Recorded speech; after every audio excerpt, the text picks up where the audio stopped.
to a little cranium envy today. We've had an awful lot of brain scans. I don't have any brain scans. What I thought I'd do is something a little different and talk about someone who is something of a hero to me. This is Leonardo da Vinci. Most of you know that. And you know that he was a great Renaissance artist, that he painted the Mona Lisa, among many other things. And he was also a great inventor. He invented the bicycle, the tank, the helicopter. He was a master of both making and aesthetics. But the reason he's a hero to me is not that he was great in these different fields, but that he saw no distinction between them. That he didn't separate the aesthetic from making. They were part of a whole for him. He was the master of syncretism. It was all part of his same genius.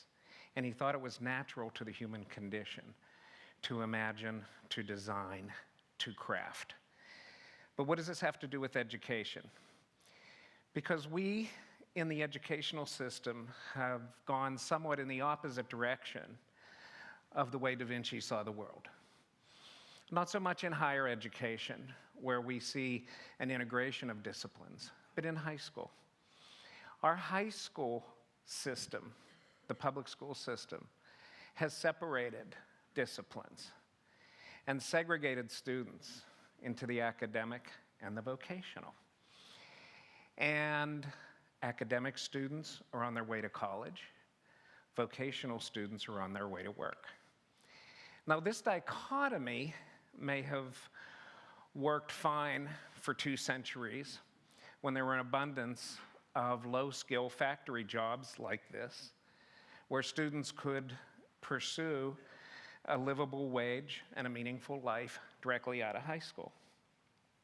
But a couple things have changed along the way. For one thing, those parents who send their kids to college are not non-vocational. I know many who pray daily that their kids find jobs. So they aren't anti-vocational by any stretch of the imagination. And by the way, higher ed integrates vocational ed rather nicely with high academic standards.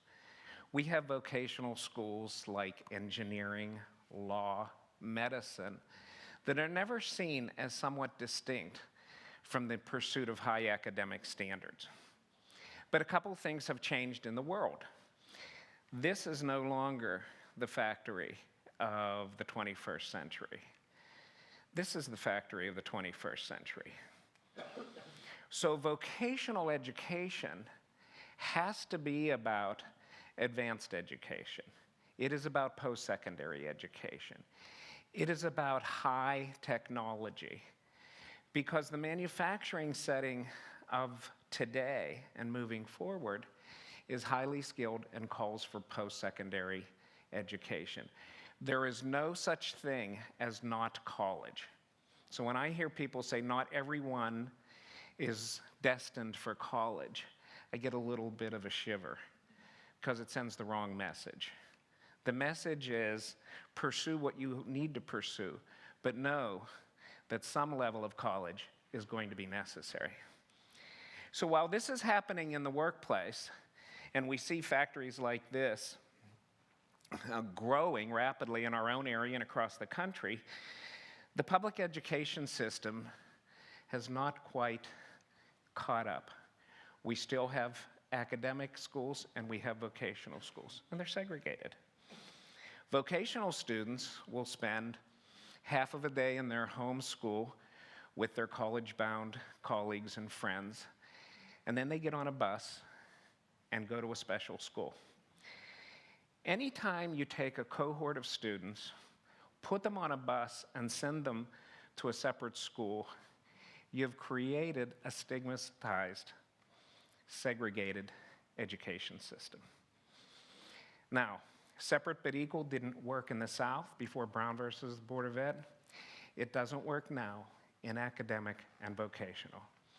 And in fact, there are many educational administrators to this day who see vocational education as second tier.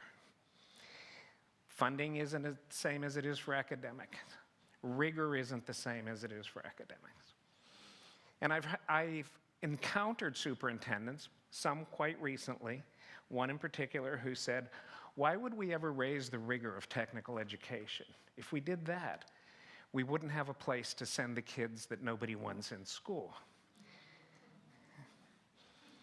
Another said, do you really want your daughter to ride the bus with a vocational student?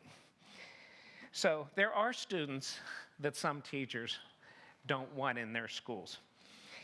But I would hope to think, this is an antiquated thought and a dichotomy that we really shouldn't tolerate any longer. That class prejudice can't dominate the educational system.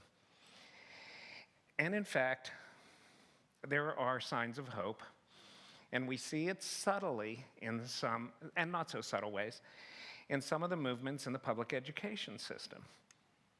One in particular is the maker movement.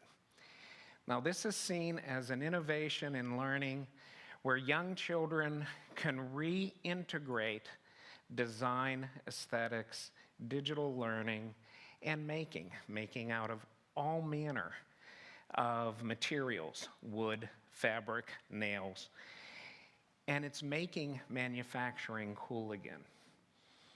It's not the low-level, unskilled activity that it was considered in the past. And there are some high schools, one in particular in our area, that integrates a manufacturing laboratory in an advanced placement engineering program. In this school, engineering students who are getting advanced placement credits for college are working side by side with students who are striving for a certification in metal fabrication. They're working together in teams. And there's no distinction between the academic and the manual. It's integrated. It's part of the same body of creativity. And there's also hope in some academic circles that are sort of resurrecting the integration that I think Da Vinci would applaud. Matthew Crawford has really challenged the education system to reintegrate. Shop class as soul craft. Matthew Crawford is a PhD, policy fellow at the University of Virginia, a certified electrician, and a certified mechanic. He doesn't get the distinction, although I will tell you what aspects of his livelihood he finds more satisfying, but you can guess. Even Richard Florida, author of The Creative Class, has presented in a recent Remaking Cities Congress that in fact the artisans and the manufacturers are the next creative class. So this is the challenge we have, and I say we can continue a segregated educational system, or we can apply the Da Vinci effect and reintegrate making and aesthetics. Thank you.